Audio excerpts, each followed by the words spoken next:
Hi, I'm Steven Stamp. I'm the editor for Inside Lacrosse's IL Indoor site, and I'm really enjoying the genesis of Inside the World of Box Lacrosse with Adam Levy and Greg Beecher here on Blue Squatch Productions.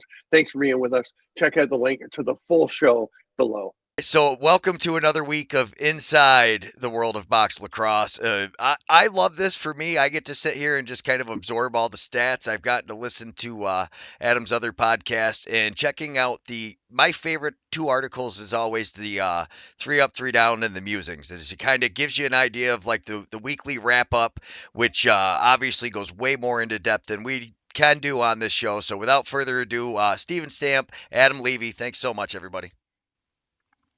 Hey, it's great to be back again. Adam, great to catch up with you as we do weekly now. And I just want to point out that the acronym for Inside the World of Box Lacrosse would be It Wobble, which I at first was wondering about, but it's growing on me. It's growing on me. So welcome to It Wobble if we're going to go that way.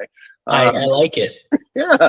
So, we're last week we looked at a preview of the Buffalo at Rochester game that we thought was going to be really interesting. We saw it as kind of a battle of transition players to an extent, and it wound up being one of the strangest games, such a lacrosse game, right? With 5 goals scored in the first half, 17 in the second half. Just when you're thinking these goalies are amazing, the forwards can't score, then all of a sudden everything flips around and you get some runs, and Buffalo goes on a huge second half and just runs away with it.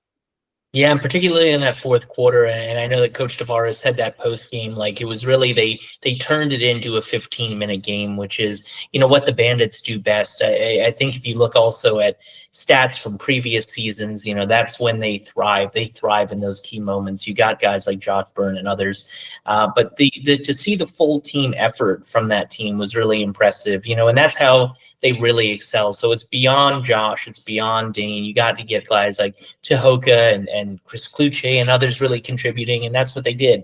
And it was an exciting, I guess, for the Bandits to really cap off what was an important start for their years. So it was, unfortunate for Rochester, but great for Buffalo. And I mean, you mentioned you've got to have other people. But Dane Smith, 8 assists, unbelievable. One of many great performances over the weekend.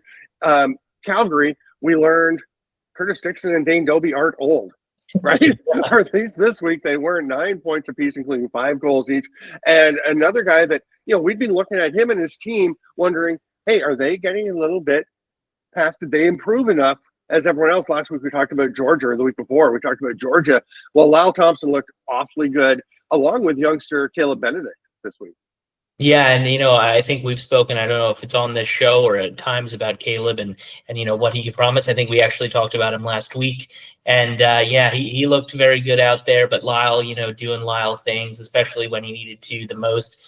You can see the highlights here, the versatility of his scoring. He's just so good with his feet and his strength to power his way to the goal. I mean, this is a beauty right here. That footwork, drive into the net, and then finding a way to score is just beautiful. But he had the quick stick late in that one, so Lyle really was excellent. Yeah, he creates so much of it on his own, and he's always been able to do that. I've always said if it comes down to a situation where you need one guy to get a goal for you with 15 seconds left and you desperately need a goal, he's the guy I'd probably give the ball to. I mean, there's a bunch, but he just seems to be able to make something out of nothing. Interesting, at the Worlds in the semifinal, of course, they're playing the U.S., and it came down to a moment where the Haudenosaunee really needed a goal late, and Goa Abrams actually got the best of Lyle Thompson in that one. But I mean, look at that. That just the falling to the floor, the control of the stick and the ball in the body. Yeah, amazing. We've seen a couple of guys throughout the league be able to do that. Jack Hanna, who's actually going to be a guest on my podcast this week. That episode's going to come out of the Lacrosse Matrix podcast today. We're seeing so much versatility, so much athleticism from these guys.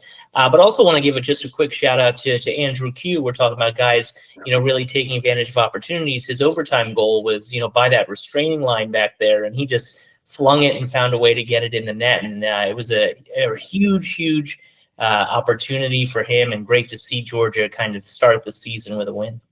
Becoming a habit for Andrew Q, scoring those late winners and overtime goals. That's going to wrap it up for the review of last week. We've got so much coming on Inside the World of Box Lacrosse. Make sure you subscribe to Blue Squatch so you can get all the notifications and check us out. Check out IL Indoor for all our writing. Adam and I putting all kinds of stuff there. And we will be back. We're going to be looking at a preview this week of Colorado and San Diego, which should be a dandy. We're going to take our awards section look at the early goalie of the year race. And we're going to take a look at how Americans in the league are doing. Spoiler alert, pretty good. We'll be back with more on Inside the World of Box Lacrosse. Thank you, everybody, for watching and listening. For Stamper, Greg Beecher, I'm Adam Levy for Inside the World of Box Lacrosse. Make sure to check out the entire episode on Blue Squatch's YouTube.